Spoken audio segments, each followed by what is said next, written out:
All right. Hey, how's it, everybody? It is right around 5 p.m. West Coast time. I'm going to say it's 2 p.m. Hawaii time, 8 p.m. on that there East Coast, and 7 p.m. for our Central Time folk. I am Matt Statter. This is Chatter with Statter. And if you want to get creative with it all, it's Chatter with Statyer. That's right, Chatter with Statyer, y'all. Yep, we have a spelling-free zone. That is correct. And Shock in the house letting us know the program and welcome us in. It looks like we also have e-music coming in, asking everybody, how's it? And let's see here. It looks like that's all we've got in the house so far. So that is A-OK. I've got a couple questions for y'all, but I'm going to wait for people to come in because we need the hive mind on this one. Today, we're going to talk about some Seattle-specific things. We're going to talk about some other fun things that I always love to talk about. I'll tell you about that. And in regards to some of the Seattle things as well, last stream I mentioned that I was going to bring out the maps, and then I never brought out the maps. You guys, don't worry. I have maps. We're going to have maps today. We're definitely going to have the maps. But before we have the maps, why don't we just get this party started, y'all? Let's do it.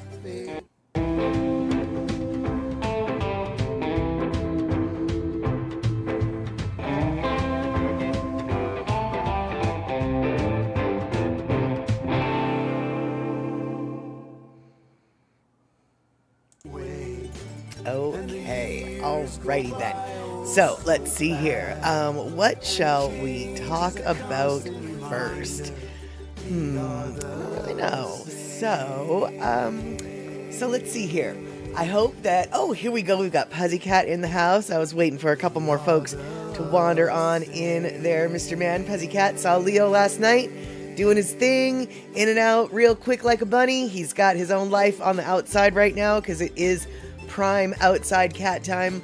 Even my indoor cat, Ashes, who normally is inside of the house like 27 hours of the day, she can go out anytime she wants. But she's sort of, she prefers the inside. Well, not always. Granted, she is asleep right over there, and we might see her later tonight, but even she has been taking some snoozily-poozilies outside in that backyard on the back porch. It is the prime weather for outdoor napping, even if you're a person in my neck of the woods. After all, today was a lovely 77 with a little bit of humidity, a little bit of sun. I dare say today's weather has been the most perfect of perfectness. I hope that everybody else is having the most perfect of perfectness, but I'm fairly certain that's probably not the case. But this week in Seattle, we have had a fork ton of good weathers. In fact, this whole month has been, it's been summer, which is great. And in the summer, you've got a lot of people who go out in the Puget Sound to paddleboard, kayak, etc. And sometimes lucky people who are just off of Alki Beach. I'm not one of these people. Hey, Kenny from the Cove, good to see you. I'm not one of these people because I wasn't there, but sometimes lucky people off of Alki Beach, they get to see things like the J-Pod. They get to see the southern resident orcas coming through, putting on a bit of a show. We've got a family here, and we've got the tiny little baby here. He is the little baby boy. And then there's I've never seen a whale do a handstand. I didn't even know they had hands. Now, this little fella, let's see if we can, if I can figure out how to stop it on the right silly picture. Here we go. This fella right here, the one peeking his little nose out the water. He is the baby boy of the J-Pod, and isn't he cute? And isn't it wonderful that the J-Pod has a boy, that anybody has a boy, because boy orcas are very hard to come by in the southern residents, and in theory it should be fantastic, right? Well, all good deeds don't go unpunished. I don't think that's the right word here, the right phrase here, but unfortunately, check it out. Well, actually, first off, hey Andre and hey Lady Tie-Dye, good to see you. And E-Music, isn't he a cute little baby orca? And you know what makes him really cute? His underbite. Look at that underbite. His underbite just makes him look like such a cute little boy. Isn't that so cute? Yeah. I don't know how cute it is. It's an underbite.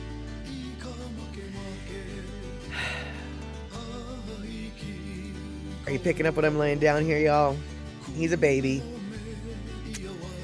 He's getting taught how to hunt by his mom. He's getting fed by his mom. I have to wonder, because I'm a doomsayer when it comes to this population, I have to wonder, as he gets to be an adult, is that underbite going to get in the way of his hunting capability? And I also have to wonder, why is that underbite there? Is it because the southern residents are so inbred? And with him being one of the few males, he's going to pass those genes on if he's able to grow into adulthood and hunt for himself. He's going to pass those genes on. So as lovely and beautiful and cute as that picture is, it kind of made me feel sad. Now, my sadness doesn't take away from the fact that, oh my God, he's so flippin' cute. Let's see here. We got to do this again. Hold on. Where did they go? Where did they go? There. I mean, come on, you guys. He's so cute. And what is it with that handstand? And it doesn't really matter. You know, what happens in the future, we cannot say. I cannot say. What I can say is we're blessed to have them visiting us right now. Absolutely too few to breed with, Lady Tie-Dye. J-Pod, I don't have the exact numbers, but between J-Pod, K-Pod, and L-Pod, which are the 3 pods that make up the southern resident orcas in the Salish Sea, i.e. the Puget Sound, the southern Salish Sea, i.e. the Puget Sound area. The 3 pods together have like 97 amongst them. And I believe J-Pod is like the smallest, and there's like 17 of them. And they don't generally go outside of their pod to mate. So, yeah, there's an incredible shortage. Now, when I say how many were in the J-Pod, I cannot remember. I just know, I believe the L-Pod is the biggest. J-Pod is the smallest. K-Pod might be the smallest. Either way, all of the pods are facing such decimated numbers that the reality is, inbreeding is going to be an issue. And so, but as Andre said, like so many others in Seattle, they are hanging out at Alki. And which fish and chips are they going to choose, Spuds or Salties? Okay, well, first off, Salties isn't known for their fish and chips. Salties is just known for their hoity-toity dining. So the real question is Spuds or Dukes. Or if they're going to swim across the water, the question is Spuds, Dukes, or Ivors. Those are the 3 ones. Salties, I don't even know if Salties has fish and chips on their menu. Now, and if you think that I'm a little salty about Salties, I am a little salty about Salties. I don't like Salties. First off, I do. It's got a great view. It's got one of the best views of the city skyline. But they're one of those restaurants that makes the most simple thing way fancier than it has to be. Right? Like, if you're going to get a roll with butter on it, no, you're not. You don't. They don't have rolls with butter. They do have rolls with honey butter, though. And it's like, well, what if I don't want honey butter? What if I just want butter, right?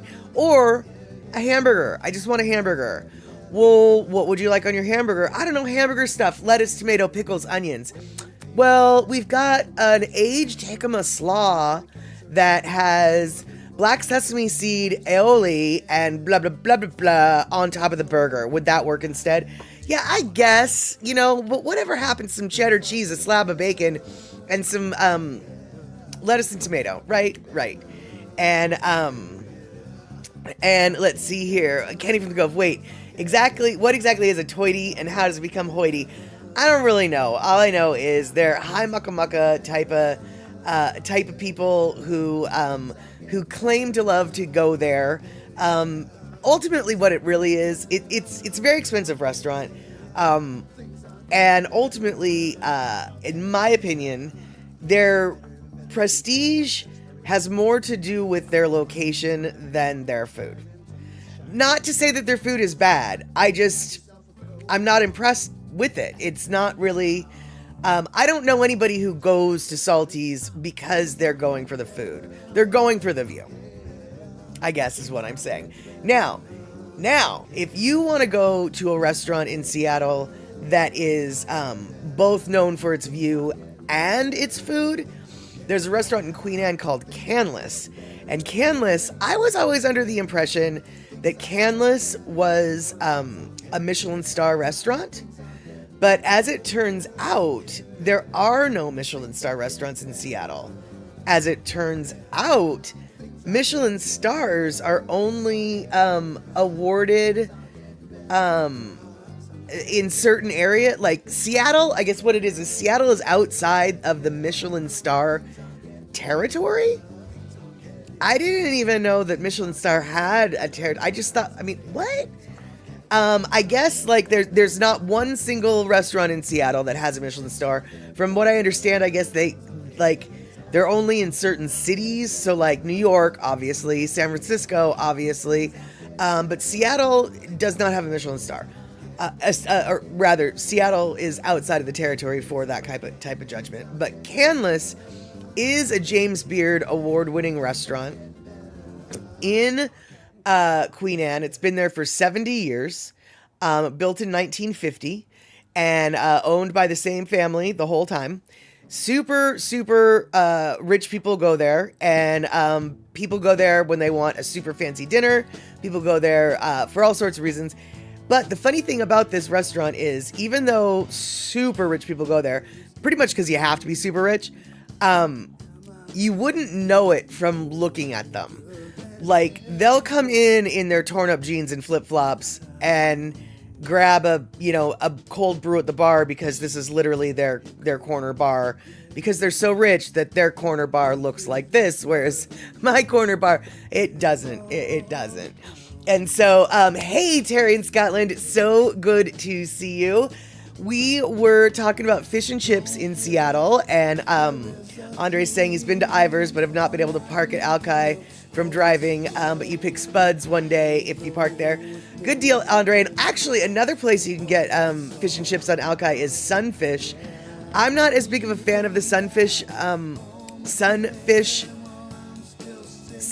fish and chips, because they have breading instead of batter, and I prefer a battered fish and chip.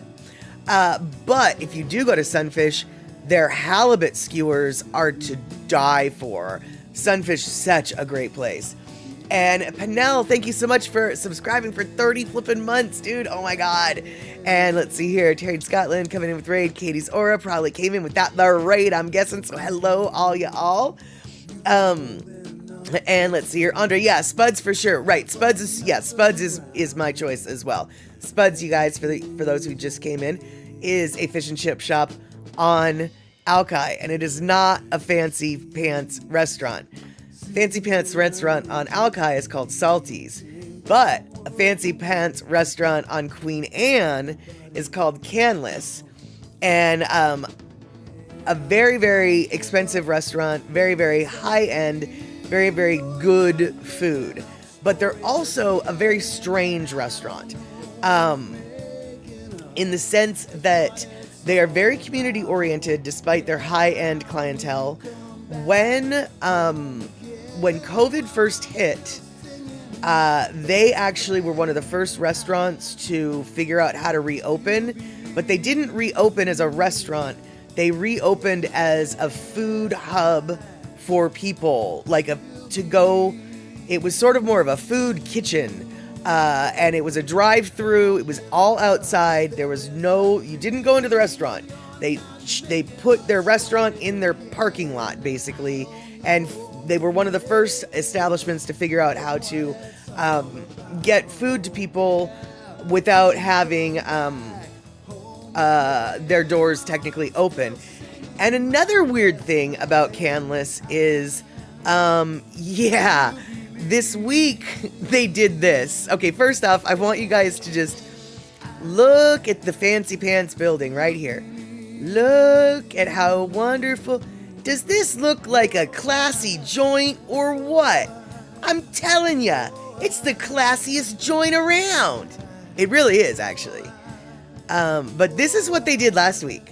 And it's, yeah, they changed it. They painted their building last week, and now it looks like this. You guys, they painted it Barbie pink. Why? Because they're having a 2-day event in August. Barbie themed party. They're calling it Kenlis. Oh my God, Andre, thank you for the gift subs and for those 400 biddies. And the 300 biddies and all the biddies. Thank you so much. And thank you for that gift sub to PPP Bang. And eMusic, Power Pink. So what they're doing is they've got on August, I think it's August 11th and 12th, they're closing their restaurant and they're putting on a fundraiser. And they're installing a roller rink. They're going to have pink drinks and they're going to have real ponies. Hey, Gina, good to see you. And this is what the party is about. It's basically, there we go. It's a fundraiser for the breast cancer research. It's a fundraiser for breast cancer research, right? And so they're going to have a roller rink for people that roller skate on. They're going to have real ponies. They're going to have pink drinks. It costs $270 for all the food, drink, and dancing you can hope for. It's already been sold out. But it sounds like they're going to, because they sold out so quickly, it sounds like they're going to be doing another one. But yeah, exactly, Andre. Wow. They're so rich that they actually can just paint their entire building for one party. Technically 2 parties. It's over the span of 2 nights. But point taken, exactly. And also, though, this party doesn't happen until August.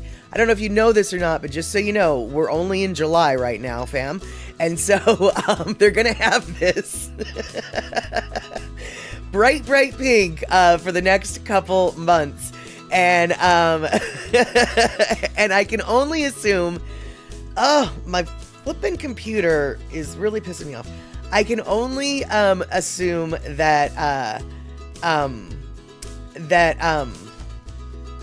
they're gonna paint it back, because Kenny from the Cove brings up exactly the point. Before that retina wrecking paint job, it looked like one high-tone eating joint. Absolutely. Like I said, dudes, it totally looked fancy pants. Fancy pants.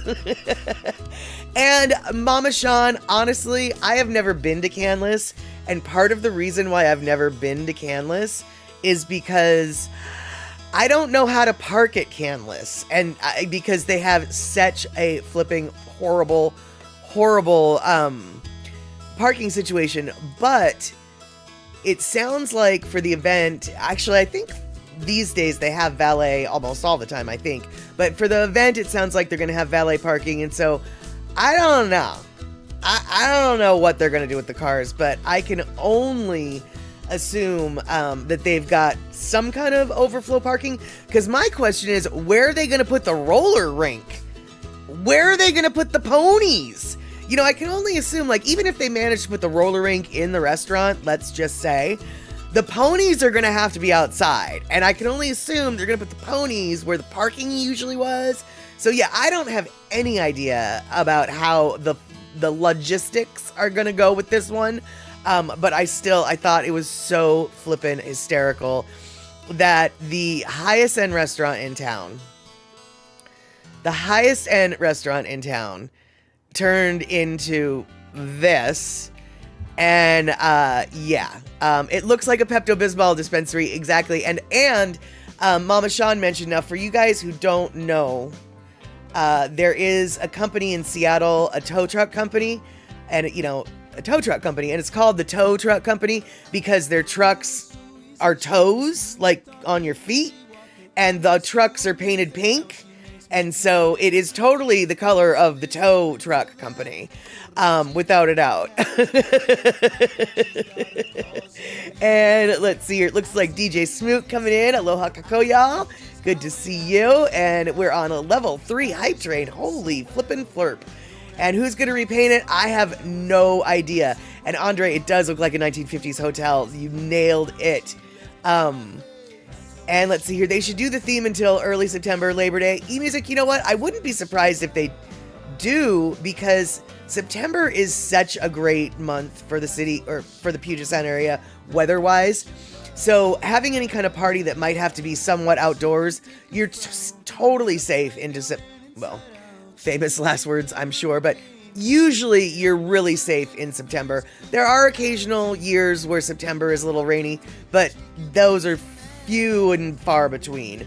And so I think that they probably will have the second event in early September. But obviously I don't know. And yeah, Lady Tie-Dye, around your parts, you shuttle folks from bigger lots. They're not going to shuttle anybody, but they do say that they've got valet parking. So I'm assuming they've got a bigger lot somewhere. Yeah, I don't know. And let's see here.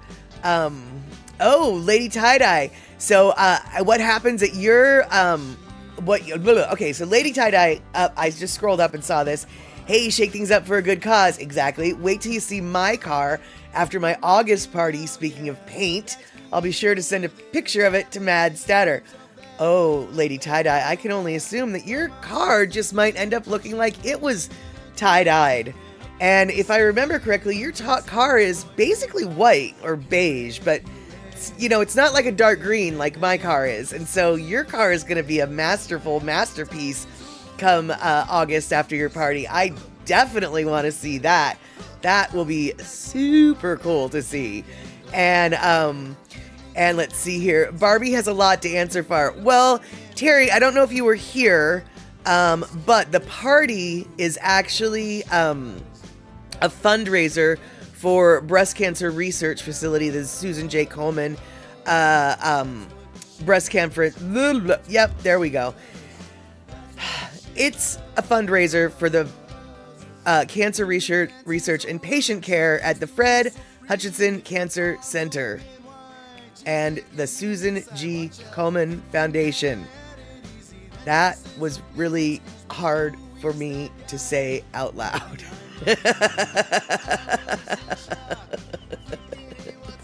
And I'm very curious what their pink drinks will be. I can only assume a cosmopolitan will be on the menu, but that seems so mundane that something like Kenlis has to come up with something, a hibiscus dragon fruit mojito or something else. And okay, you're keeping, maybe you're not going to let us know if that guess was right. All right. We can handle that.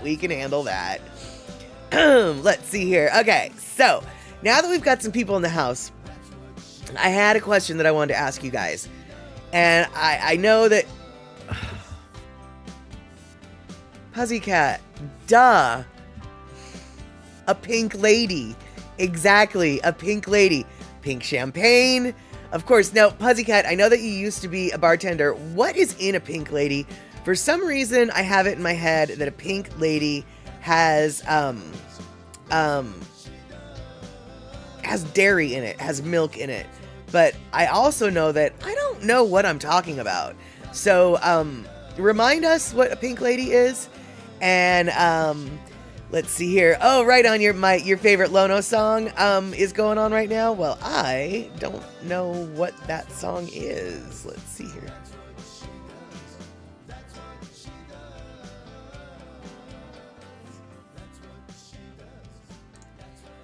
I see. I can appreciate that. Yes. Oh, so you don't know, you never made one. Okay. All right. Woohoo. We have got the hype train over. We got to level 3.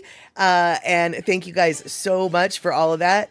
Let's see here. Andre, slow gin is pink, but I hear it's nasty. Yeah, I don't think you're supposed to drink slow gin by itself, right? I think you're supposed to put it in stuff.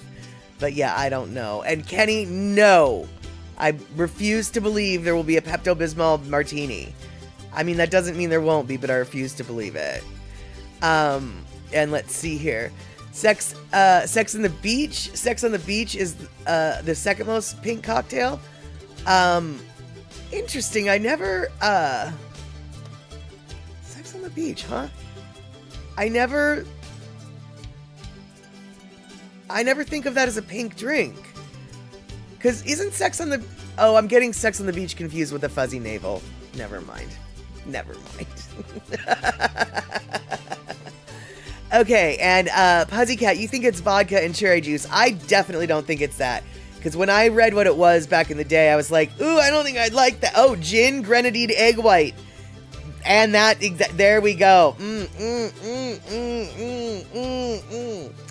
Yeah, egg whites. Not a fan of egg whites in my drinks. Right, here we go. And DJ Smook, ingredients, 1 egg white. Blech. 1.5 ounces of gin and 4 dashes of grenadine. Yeah, no, not doing it. Gross.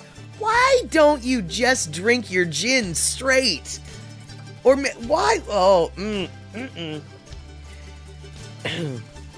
These reactions are very similar to ones that you might have witnessed on the Yellow Can versus Blue Can review for Vienna sausages. Yeah, not gonna do it. Not gonna do it. Yeah, I dislike gin in general, but I'll tell you this, Andre. I will, if given a choice, here is a vodka drink that has egg whites in it. Here is a gin drink that doesn't. I'm probably going to go through the gin drink. Go to the gin drink. Right, Gina, none of this sounds appetizing. Exactly. Yeah, Puzzy, I'm not surprised that you haven't made any drinks before with egg whites because generally speaking, bars that have drinks with egg whites are like, we handcrafted our, tea-infused vodka with our special house-made bitters, and we blah, blah, blah, blah, blah, and just squeeze the finest juices before we pluck our eyebrows and then make your drink. It's one of those kind of bars that use the egg whites. Whereas, like, a bar, like, if I went to my regular watering hole and was like, I want a pink lady, get myself egg white, and my bartenders would look at me like, do you know what bar you're at? It just, no, that just would not happen. And let's see here, Terry in Scotland, slow gin is nausea inducing in my experience. Yes, I'm not surprised to hear that. I hear it's very sweet. And Mama Sean, yes, egg whites do make it frothy, and I've had, part of the reason why I have this response to egg white drinks is I have had a drink with egg whites in it. It affects the mouthfeel, it makes it silkier, it froths it,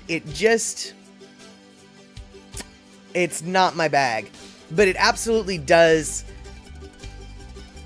create a thickness. It creates a thickness in the drink that some people really like.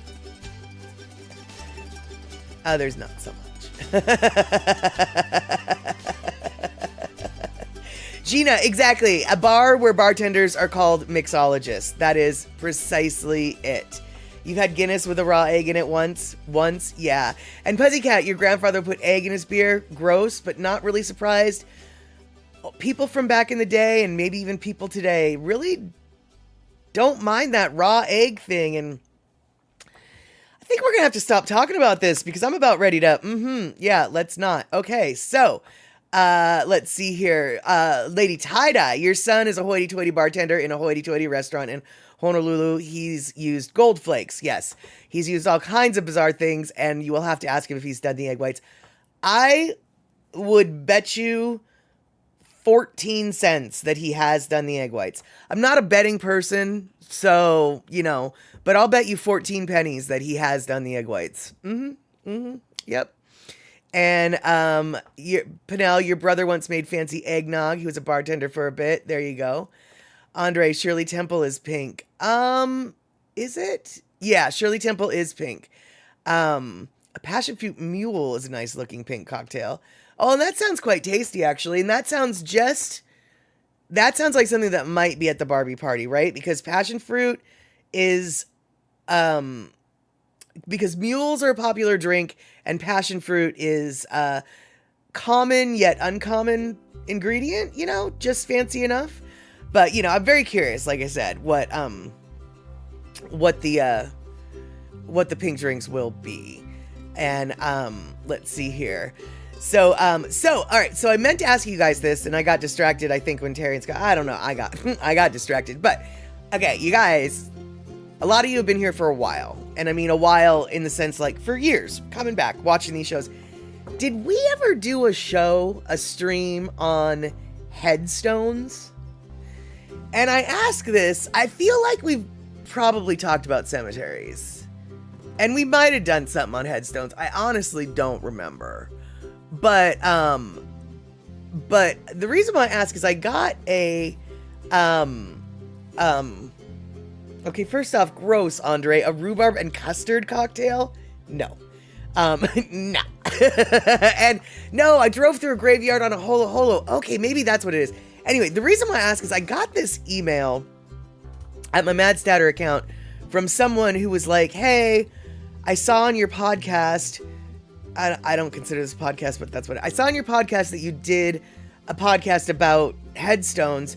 I thought you'd want to check out this headstone down in Arizona, you know, click on this link for the picture. Now, I didn't click on the link for the picture because it seemed sketchy as heck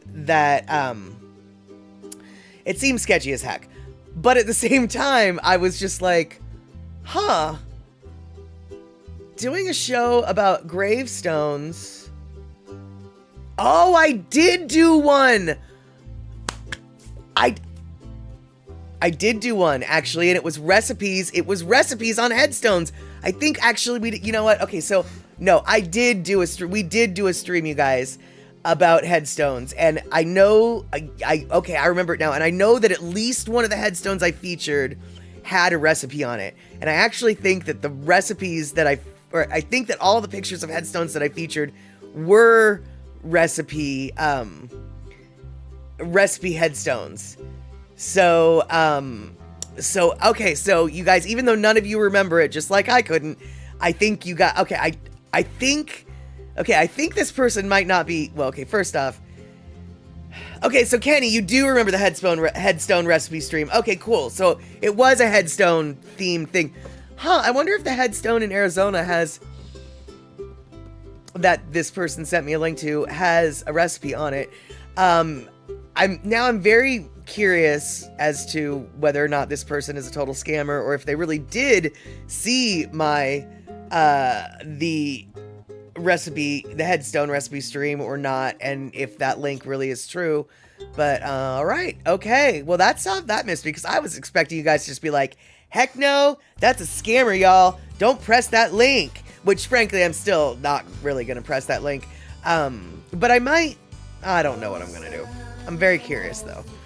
Let's see here. If you had a recipe on your G, I'm assuming you meant to say gravestone, or you will continue to say gravestone.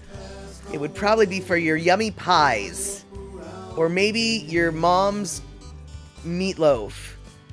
What was it that you said that you really liked? I'll have to wait until Kenny reveals what that recipe will be.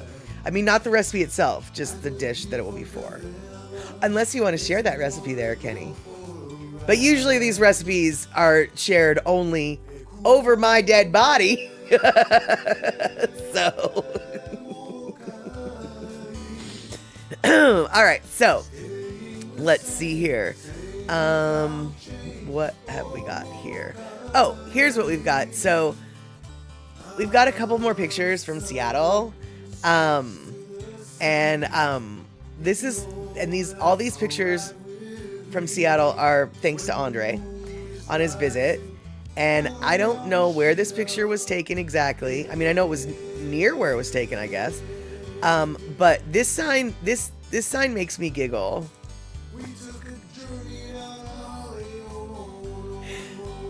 I don't know why the image of that man holding a baby at arm's length makes me laugh the way it does.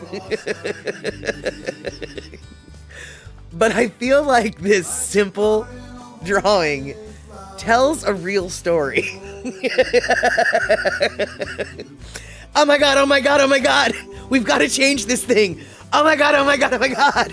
Where's the nearest restroom? Oh my god, this is an emergency. And when I saw that particular sign, I just laughed so hard that I felt like I had to share it with you guys, even though it's really like, why am I sharing this sign? I don't know, dude. Because you know that baby stinks. Exactly. It's a poop baby.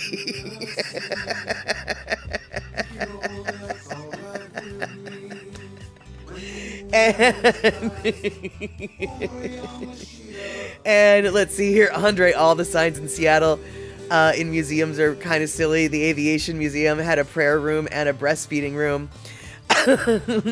And Andre, in at Pike Market, that I had a feeling it was Pike Market, but I wasn't quite sure. And so I didn't want to make assumptions, but yeah, that one was hysterical. And then Kenny, your recipe would either be for Kenny's Irish Pirate or your mom's brown gravy meatloaf recipe. I knew that brown gravy meatloaf was going to be one of those options. I said it. I guessed it. And let's see here. So, all right. So that picture was at Pike Place Market, apparently. But these pictures are not. But I can't find them. So hold on one sec. Here we go. That nobody made squiggly stinks on that sign is remarkable. Actually, you know what? You're right, because my best guess is it wouldn't take that. It's not like that sign is 14 billion feet up in the air, right? I would be willing to bet that with a simple milk crate, you could probably reach that sign. And with taggers, tagging everything, I'm really kind of surprised that some graffiti hasn't happened there. The little stink lines. Yeah, totally.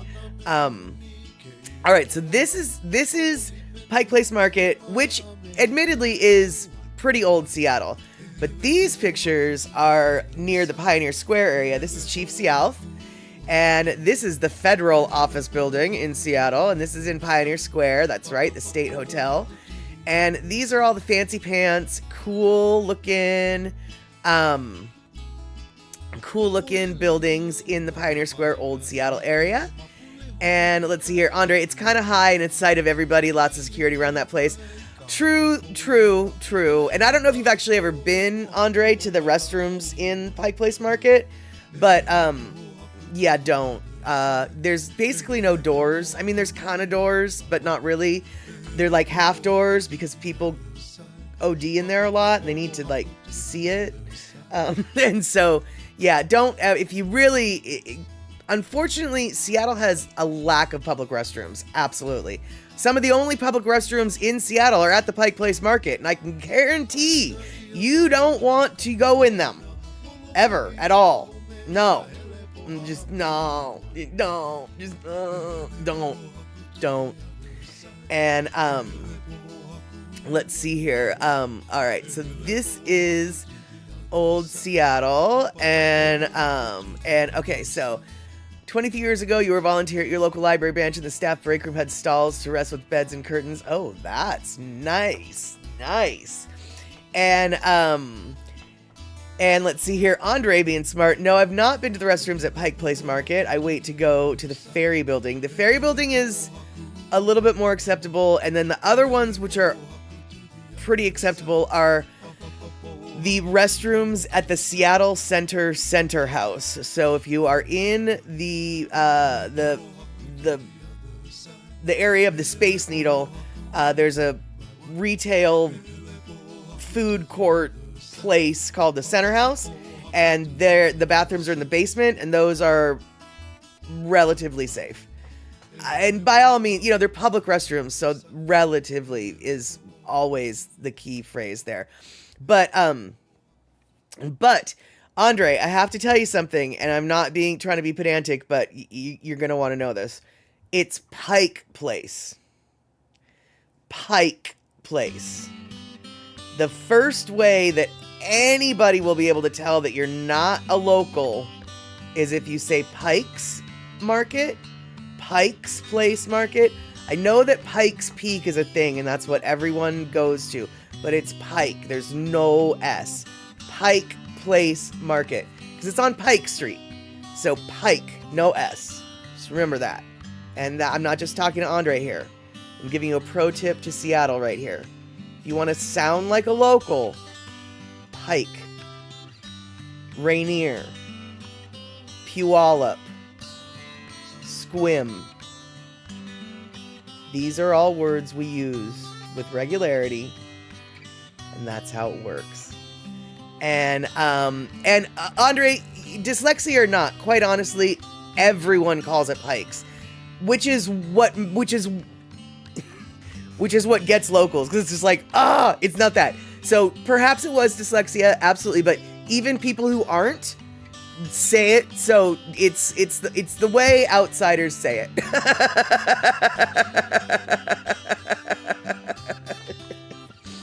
And yes, exactly, Kenny, there are garments for those who don't roll the dice. Precisely.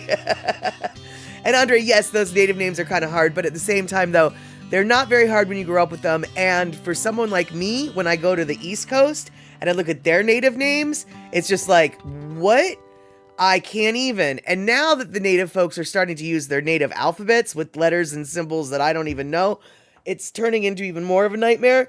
But that's a story for another day.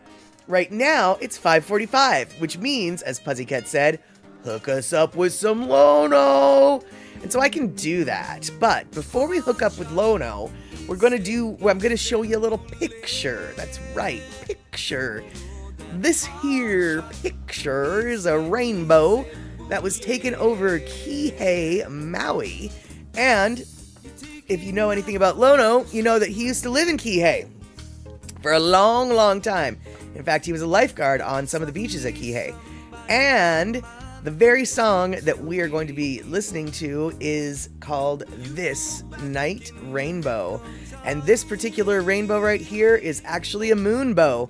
That is correct. It is a rainbow created with the light of the moon. It is one night rainbow. Just like the song Lono is singing about. Or just like the song Lono will be singing. Oh, Anue Kea, This Night Rainbow.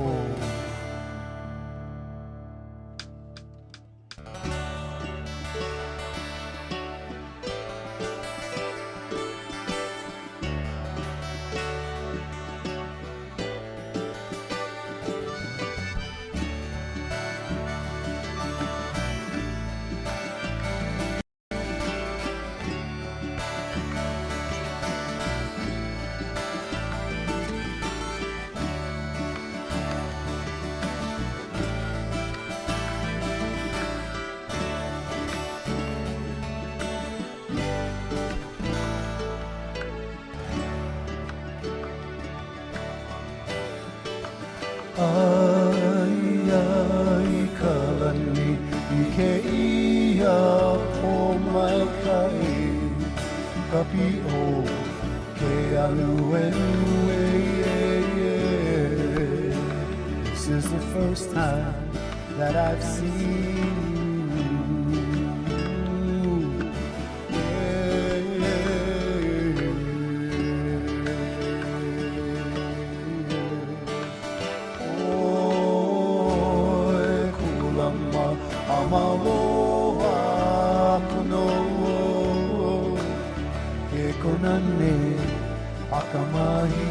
I feel the misty cool rain upon my skin.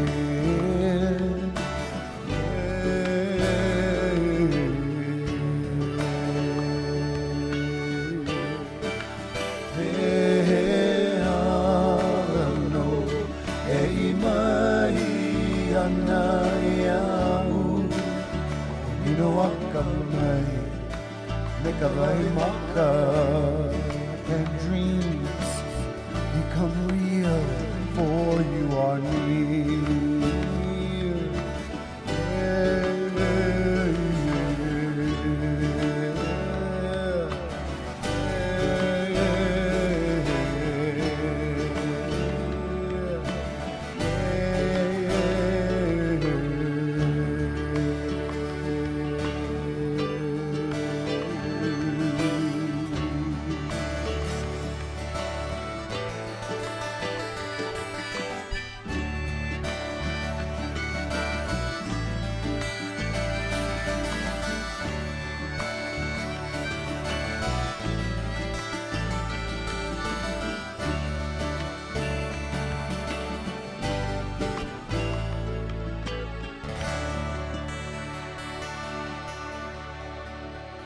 Oh, no, this night, rainbow.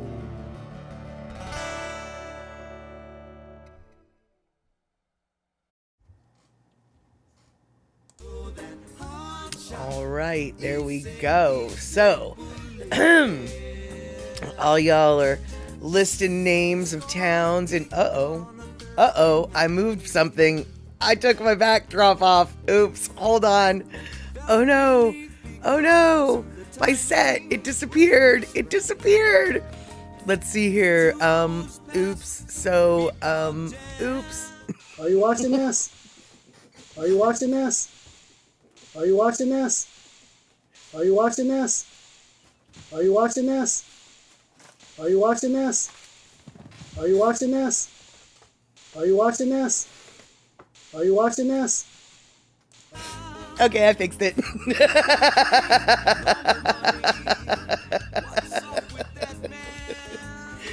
Okay. I fixed it. Let's see here. Lady Tie-Dye, you love that I put the song and what album it's off of. Well, yeah, it's what I do. Usually, had I remembered that this one was on 3 albums, I would have put the 3rd one, but I forgot. But yeah, part of my whole Lono, part of my Lono fandom is motivated by, or actually, the reason why I started pimping Lono's stuff out the way I did is because, this is so strange, but I was really ticked off. I was angry because in this day and age, people just take music for granted. And, back in my day, get off my lawn, you had to buy music that you liked. And you did buy music that you liked. You just listened to it on Spotify or whatever, for free. And so I got very angry that this artist, Lono, had so many albums out that so many people hadn't heard of, and basically nobody was going to buy because nobody buys music anymore. And that idea made me really angry. And so I decided to start listing whenever Andy would play one of his songs. I would say, hey, it's this song. This is the album that it's off of. Go buy it at lonomusic.com. Basically, why? Because I was angry and I turned into a nag. Ultimately, that's what it is. I was nagging everybody to buy Lono music. I was a nag. I was angry and moved to nagging action. And I continue my nagging to this day. And and that's exactly it. Pay no attention to the room behind the curtain. Exactly. Let's see here. Okay, Mahea. Oh, that's how you pronounce Mexia, is Mahea. Of course. And let's see here. Toronto could be called Toronto. Caronto? Oh, is that like the native pronunciation? Because I call Toronto Toronto. I know that must bug everyone, but it's what my mom always called it. And so, and I don't think she liked people from Toronto. So I think she really, much like I say pamplemousse to piss people off, I think she used to say Toronto just to piss people off. And I say it like her. So there you go. Let's see here.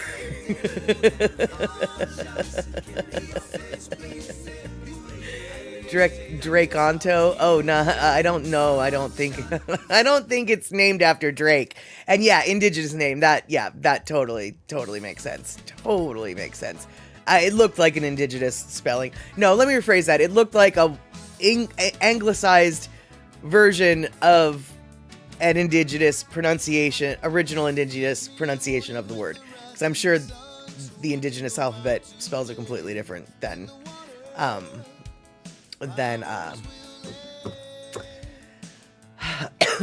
what you just wrote. Wow. All right, you guys, that was a hard thought for me to get out. Okay. Speaking, Toronto. Yes, it should be pronounced that way. Oh, okay, so maybe my mom wasn't doing it like I was saying pamplemousse. Yeah, maybe she was just fitting in like a local. She would say it that way, just like people need to know Pike. Place market, not Pikes.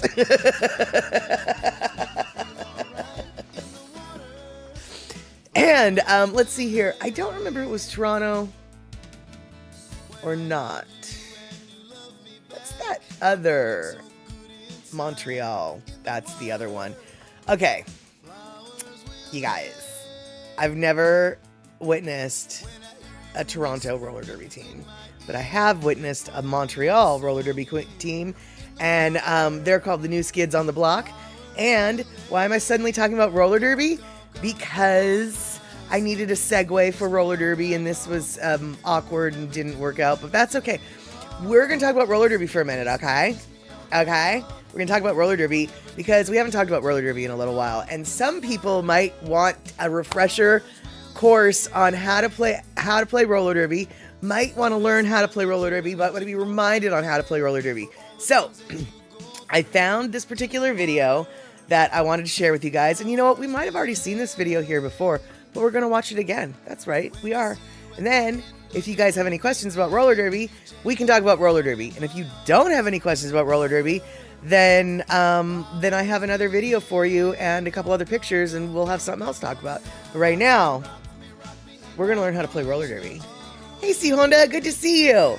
Welcome in. You're just about to learn how to play roller derby on the flat track, because bank track's a little bit different, but we'll talk about that later. All right, here we go. Boop. Nin explains the rules of roller derby. The object of the game is to score more points than the opposing team. Roller derby is a sport played on skates either on a flat track or on a banked track where the track is raised and angled. A roller derby team consists of 14 players, with 5 players taken to the track at any one time.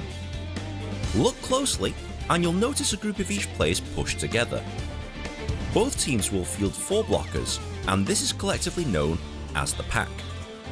Teams cannot be more than 10 feet apart in this pack. The key person to look out for is the jammer. These are the players with stars on their helmets that start behind the pack. When the whistle blows, the clock starts for a period of 2 minutes. This is known as a jam. The goal of the jammer is to race the opposing team's jammer to try and force their way through the pack of players. Once a jammer has beaten the other jammer, they become the lead jammer, and they race around the track. Each jammer gets 1 point for every opposing player that they lap or skate past. Once 2 minutes have expired, the whistle blows, and that is the end of the jam. However, a jam can also be ended early by the lead jammer by tapping her hips like this. It pays to be the lead jammer as you effectively have control of the clock. The whole process starts all over again, and the main strategy behind this game is for the lead jammer to score as many points as possible and to stop the clock before the other jammer scores too many points. The job of the blockers is to prevent the other jammer from getting past, whilst at the same time trying to help their own jammer pass opposing players. They are both the offense and the defense. They are allowed to form walls with teammates, slow the opposing player down, and use their hips and shoulders to lever their opponents out of the way. The game is played in 2 30-minute halves for a combined playing time of 60 minutes. High score at the end of time wins. That's the basics of roller derby, but there's a few other things that you'll need to know before playing or watching a game. For example, pivot. One of the blockers on each team will be wearing a stripe on their helmets. These are the pivots. As well as being a blocker, they dictate the pace of the pack and they direct the team's strategy. They also have the special ability to become a jammer in the middle of the jam.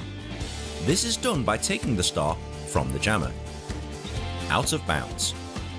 You cannot skate out of the area of the track, accidentally or otherwise. If you do, you must re-enter the track behind the opposing team's pivot. Contact. Contrary to popular belief, you cannot punch, trip, kick, elbow, clothesline, hit, or slam your opponent into the floor.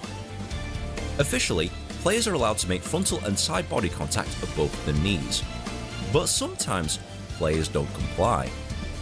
Players who make illegal contact are given penalties. Penalty. If found guilty of breaking the rules, the referee may award a 30-second penalty against a player. The offending player must sit in a penalty box for 30 seconds whilst the jam is in play.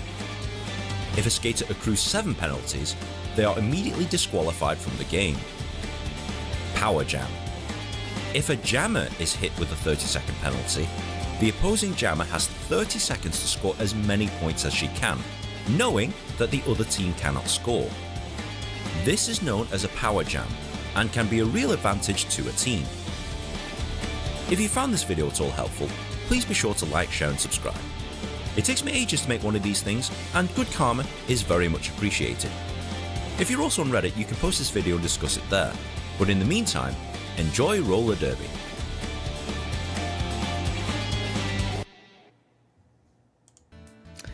Okay, so I really enjoyed that breakdown. However, I do have one problem with it.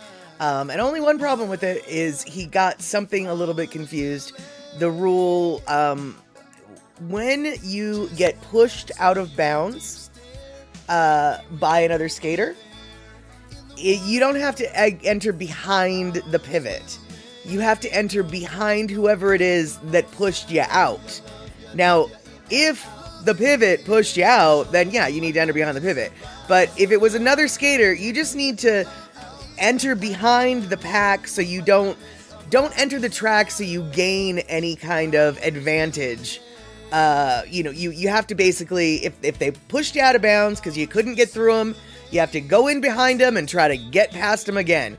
It has nothing to do with the pivot. That's I don't know why he said you have to enter or exit, re-enter behind the pivot. That's patently not how the rule. I mean, that might be how the rules are now, but 6 years ago when this was made, that is not how the rules were. So I can confidently say he got one little thing wrong, but for the most part, pretty spot on summary. And so if any of you do decide to venture into the world of roller derby to be a spectator or a fan, either in person or online, Minnesota Roller Derby, Minnesota Roller Girls are a great team, and they generally stream their bouts whenever they have them, oftentimes on Saturday. And if you ever want to watch them online, they've got their own YouTube channel. They live stream. Rat City also live streams a lot of times, but I don't really know. That league is up in the air right now. They lost their space, and I'm not really sure what's going on with Rat City right now. It exists and it's doing stuff, but ever since they lost their space, their streaming capabilities pretty much got shut down.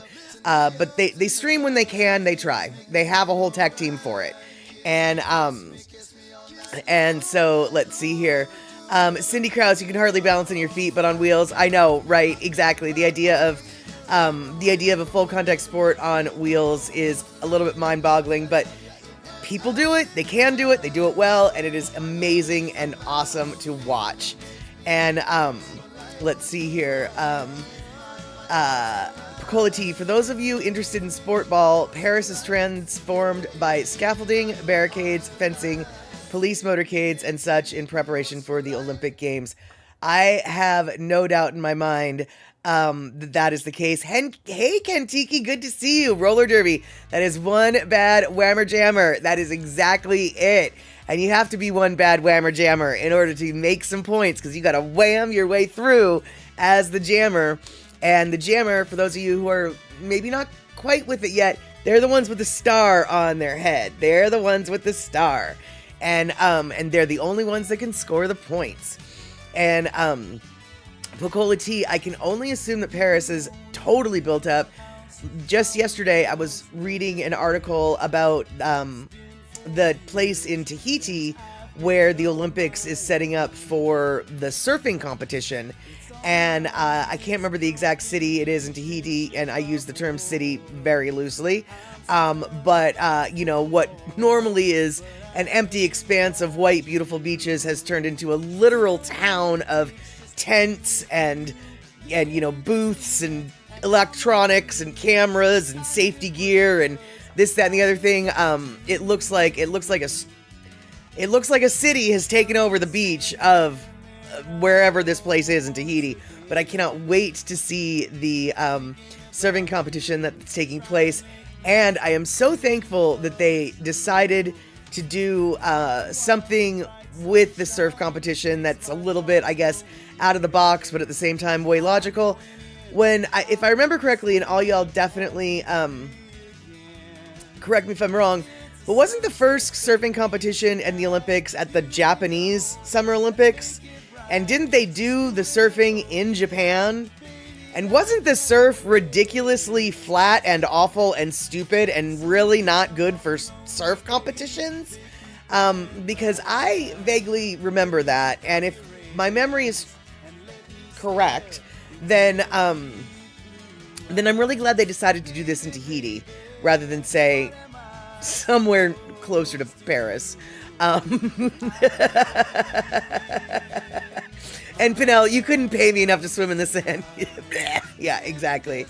And Terry, they forced relocated the homeless in Paris as well. Of course they did.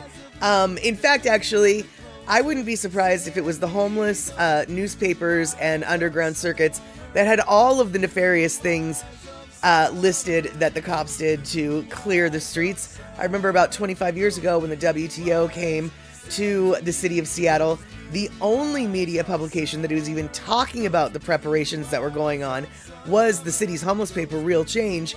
And by the time the WTO took over the city of Seattle for its multi-day conference and the riots literally stopped the city was confused about how this even happened, because what even is the WTO? Literally, the people had no idea what was coming to them because the media didn't let anybody know. The only media source that I ever saw before the event was the underground newspapers, the rock and roll newspapers, and the homeless newspaper. And Pussycat, believe it or not, France has an awesome wave on the Atlantic coast. I'm not really surprised. I'm trying to figure out what Portugal has one of the best surfing spots in the entire world, actually. So I know that there are waves to be got, but I'm still get a map. I know, right? I need to get a map. But yeah, Portugal has the better waves. Frankly, I was kind of surprised they didn't choose Portugal as the location, but Portugal also is like super big waves, and you need to be a big wave surfer to do the Nazarene or whatever it's called. So I guess maybe Tahiti was more of a friendlier size wave. Either way, I'm glad that they're not leashed to the location of the Olympics for the location of the surfing competition, is I guess what I'm trying to say. And let's see here. Let's see here. Picola T, could roller derby become an Olympic sport one day? Yes, in theory. No, for all practical purposes, no. And the reason why is the popular version of roller derby that is played worldwide is under the governance of Women's Flat Track Derby Association, the WFTDA, otherwise known as WFTDA. And WFTDA, okay, first off, Women's Flat Track Derby Association hates it when you refer to it as WFTDA, but I'm going to do what I'm going to do. WFTDA, they're the governing body of the most popular form of roller derby. There is another form of roller derby that is the governing body is USA Roller Sports, aka USARS. USARS is the overseeing roller sport governing body for the United States Olympic Committee. So any roller sport, roller hockey, it's the only one I can think of, speed skating, etc. All of the roller sports are under USARS. Well, WFTDA and USARS have two different rule sets for their roller derby. They're very different games. And WFTDA teams, which are what all the teams are, don't like USARS. And in fact, WFTDA and USARS have a huge schism. They have had animosity for decades between the two of them. The only path to the Olympics is through the United States Roller Sports Association, USARS. And USARS despises WFTDA, which is where the roller derby teams come from.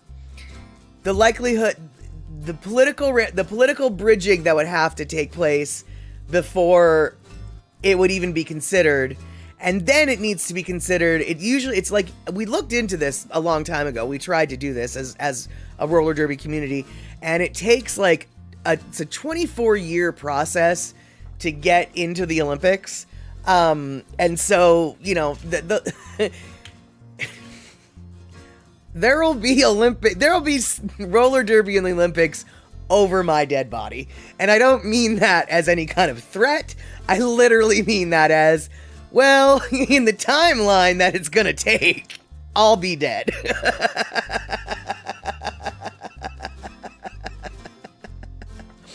And let's see here. Terry, living approximately 2 kilometers off the coast of Saint-Jean-de-Luz or whatever, in the French Basque country lies the Titan Wave Belhara, accessible only by boat or jet ski. This rock reef break only raises its head a couple times a year, but what a day when it does. Got it. Yeah, and see that break sounds like it's not you can't time a competition around that. So that would explain maybe why they didn't choose that one. And Kenny, what about Olympic surfing at North Shore? Seems logical. I cannot explain why the Olympic Committee chose Tahiti. I have no idea, and I can only assume that one day they will be taking place on the North Shore. I can only assume that they're going to, just like the Olympics, move from location to location, right? So yeah, I don't know. And Puzzycat, you get some big waves during hurricane season. For sure, I don't doubt that, but I don't think that the Olympics want to risk a hurricane during the events either, right? I mean, you know, and French-Tahitian connection maybe absolutely could be, for sure. My best guess is, y'all, they probably, I'm guessing that Tahiti, among other places, put in bids, just like Paris put in a bid, you know, and I mean, first off, you got to find a group, you know, a place that is wanting to volunteer, and then out of the places that volunteered, then, you know, they choose from that. Speaking of which, actually, I can totally appreciate why Hawaii would not volunteer the North Shore for an Olympic spectacle, because there's no lodging on the North Shore. It's a logistical nightmare in a weird way, right? I mean, I can totally, it's, even though like the surfing's great as far as like putting on the event, well, it's maybe not that great of a location. The French do not like to share. Nope, Tahiti's under French rule. It's a colony. Got it. In 4 years, some Olympics will be in LA. Could they use the North Shore? I don't know. Yeah, the fact that it's French Polynesia, I have no doubt in my mind, and that Tahitians have French citizenship, I'm sure that is a factor. On the other hand, if Tahiti said, yeah, we maybe really don't want it, I mean, granted, they are a colony, so I suppose French, hard to say. It was chosen because of that, but honestly, I have no idea. And so, okay, so Andre's saying they wanted to spread the, Te Hupo'o is, there we go, that's where they're at, but they wanted to spread it, got it, to beyond Paris, right, okay, and it makes sense. Tahiti's part of French Polynesia, which is semi-autonomous territory of France, precisely, but I'd be also willing to bet that if Tahiti was like, no we don't, then they might not have, but it's hard to say, but it does make sense that, yeah, it's French, you know, it's further, it's a further branch of France, I guess what I'm trying to say. And yeah, I have no maps of that. No maps at all. But, well, Tahiti cannot say no. Well, from an economic standpoint, they probably wouldn't want to say no anyway, but if they're semi-autonomous, they might be able to. It's hard to say. Who knows? But what we do know is that is where it's going to be, and I'm glad that it's there. And I hope that in future Olympics, like, okay, so Los Angeles is going to be hosting the Olympics next round. I'm guessing that the Olympic surf competition is probably going to be taking place somewhere on the coast of California, because why wouldn't it, right? But, you know, if, let's just say, China hosted them again, I'm you know, I don't know how many surf spots are in China, right?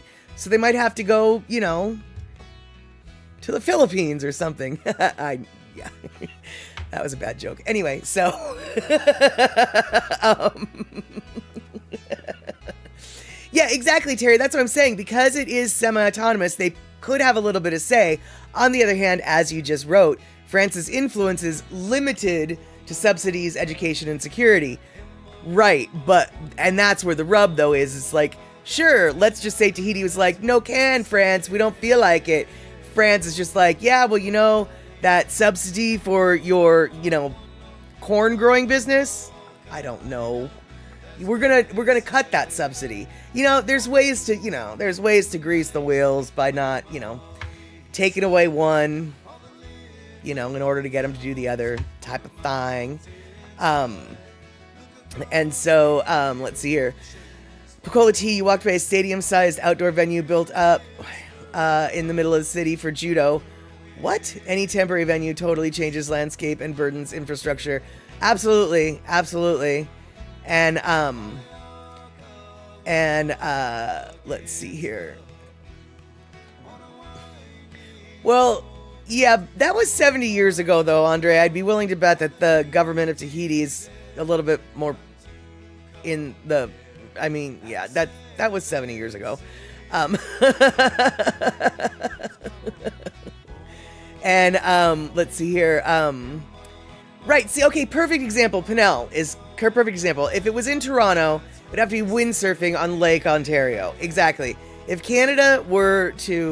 anywhere in Canada were to host the Olympics, I really don't know of a good surfing spot in Canada. I mean, off the coast of the western coast of Vancouver Island definitely has surfing, but it's cold water surfing. It's a whole different beast. And so, yeah, you know, and right, exactly. I'm sure France has plenty of creative ways to twist Tahiti's arm. Exactly. All right, so you guys, now, I promised maps, you guys, but before I show you a map, I would like to show you another picture. I'd like to show you another picture that Andre took, because this is actually a thing that happens in Seattle, and it confuses a lot of people. There comes a point when you're wandering the Seattle streets that suddenly everything changes. You were on, hold on, that's not right. You were on First Avenue, and you kept walking, and then suddenly you crossed the street, and now you're on First Avenue South. And that's really weird, because you were just over here, and it was all 115 First Avenue, and now that I've crossed the street, I somehow am still on the 100 block, only now it's like 117 First Avenue South. So 115 First Avenue, but 117 First Avenue South. Well, aren't they on the same block? No, they're a block from each other. They're two different blocks, because First Avenue is different than First Avenue South. Does that make sense? Good. Now, what happens when you have First Avenue South right near First Avenue Southwest? If you look on the map, right in the middle, it says First Avenue South. But if you look one street over to the left, it says it's First Avenue Southwest. And if you look one street to the right, it's actually Occidental. I don't know why they called it First Place South. It's actually Occidental. And then it's Second Avenue South. See, so, yeah. And then there's this other one where, this is actually, so this is what happens. This is, this is where this sign was taken. right in the middle here, there's a street that says Yesler Way. And it pretty much goes through from right to left, the middle of, it's pretty much one of the only straight lines from one side to the other. Anything north of Yesler is regular. There's no directional modifier. So it's just 1st Avenue, 2nd Avenue, Columbia Street, blah, blah, blah, blah, blah. Anything south of Yesler Way is considered south. And let me explain to you. There are streets that divide all of Seattle. And if you're in certain areas, you're, Yesler, no sir, which way do I turn? Precisely. And so this is the city of Seattle, the city limits. And so if the address has south in it, it's going to be in that part of the city. If it has southwest, it's going to be in the West Seattle part of the city. If it's west, it's going to be in the Magnolia part. If it's northwest, it's going to be Ballard. If it's northeast, that's the University District. If it's east or East Street, well, east is Capitol Hill. East Street is a different hill, First Hill, Central District. And then north is Queen Anne. And then north of north is, I don't really know what you'd call it, but there you have it. So, but because of this particular weirdness, you end up with situations like where I live, which is in this tiny little area where the red and the orange actually touch.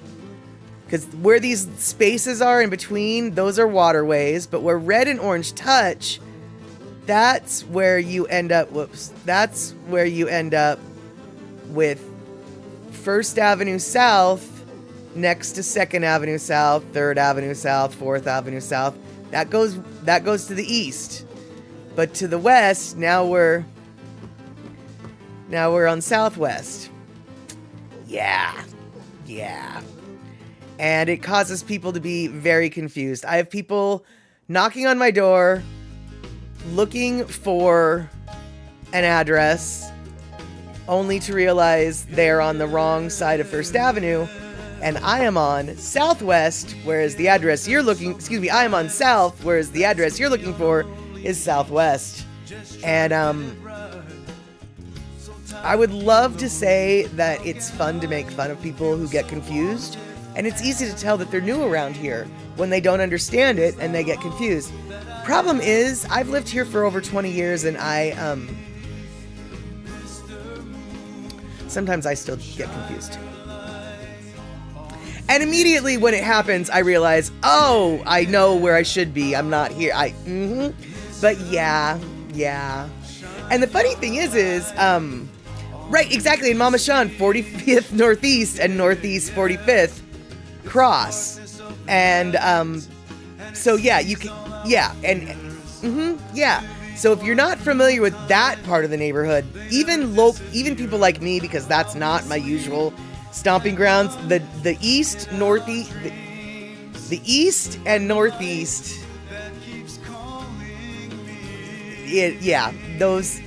the ones, it matters whether or not the directional is at the beginning of the address or the end of the address as well. And that neighborhood where they're both at the beginning and the end confuses me. And, yes. And, oh yeah, totally, the alleys even have a direction on them. Absolutely, yep. And so, yeah, so I told you I was going to bring out maps today, you guys, and I figured it was time to bring out the maps. So, let's see here. We've basically covered almost everything, but there's one thing that we could do. And I think you guys would be okay with it. Yeah, exactly. Stay safe, stay in your zone, you won't get lost. Precisely, Mama Sean. Spoken exactly like somebody who is familiar with the Puget Sound, Seattle area. Exactly. All right, we're going to switch gears, you guys. We had maps of Seattle. We saw Old Town Seattle, Seattle this, Seattle that. Why don't we go to Hawaii for a minute? That's right. I've got a Hawaii drive that I made 2 years ago. Super fun. Favorite favorite drive on, as far as I'm concerned, on the whole Oahu Island. And guess what? There's Lono music too, so we get kind of a second Lono listening break. Only this time, it's not looking at Lono; it's looking at that place that I'm from, Ka'ava. That's it. All right, there we go. This next song is called Hi'ilave, taking place on Hawaii Island, written by a great composer, Sam Leah.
Kopuna ke ala I halia mai No I ka wahelelea o hilawe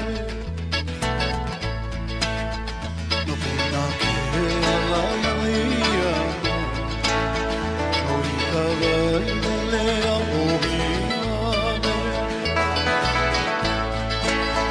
Haina ia mai ana ka pula Makakai kana hilawe Haina ia mai ana ka pula Makakai kana hilawe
All right, there we go. So a little bit past our 2-minute warning. We got 1 minute left. Time to wrap it up. And yeah, Gina, I'm telling you, the windward side of Oahu is just a magical spot. And the view along that drive with the cliffs and then Chinaman's Hat and into Kualoa Ranch is just, it's just magnificent. Just magnificent. So I want to thank you guys for hanging out today and putting up with all of the gear changes, from pink drinks and Barbies to Old Town Seattle, maps, Lono music once, Lono music twice. Yep, that's right. We got them twice today. So for those of you who don't know, we've got a starter box at the cinema coming in on Saturday, 6 p.m. West Coast time. And hold on. Okay, well, I'm not going to show you what we're going to play, but we are going to play Fast Times at Ridgemont High. Oh, I am going to show you. I remember where I put it. Fast Times at Ridgemont High. This is going to be the movie that we are watching on Saturday. That is right. Hey, bud, let's party. So, I hope to see all of you guys for a silly, silly brain candy movie, 6 p.m. West Coast time on Saturday. And if you can't be there on Saturday, then by all means, try and show up on 5 p.m. Sunday for another chatterness, because we cannot have the chatters without the chatterers. This is a show that we all put together. So thank you, Cindy Krause, for being in the house. Thank you, Puzzy Cat, for everything. Thank you, Mama Sean, for all of the great commentary and the local Seattle knowledge that you were putting on in. Gina Gamba, thank you so much. Andre, thank you so much for... Gina, thank you for being a mod. Andre, thank you so much for all of those pictures that we shared today. Picola T, thank you so much for coming in with the Paris action. DJ Smook, thank you so much for being here today. And Terry in Scotland, thank you so much for the raid. And I'm scrolling up, and I know that I miss people. Kenny from the Cove, eMusic, thank you guys so much for being here. And let's see here, who else am I? Pinnell, thank you. Katie's Aura, thank you for being here. And eMusic, I think I already said, but in case I didn't, C Honda, that's another person that I was forgetting. Definitely thank you for being here. And now I feel the pressure to make sure I don't forget anybody, and I totally am forgetting people. I think Kentiki was here earlier. Maybe I made that up. No, I didn't. There he is, right there, talking about the roller derbies. All right, you guys, I'm not going to scroll up any further, so if you came in before and I didn't catch you, that is my bad. Feel free to point and laugh. No problems there. And that's right, where the mountains meet the ocean, that's where you'll find the paradise. Precisely is what I was trying to say. Okay, 2 minutes past the bottom of the hour. It is time to just shut the hell up, lady, and let's get on with our lives. So, that's what I'm going to do. Thanks so much for being here. We'll see each other soon. Take care, y'all.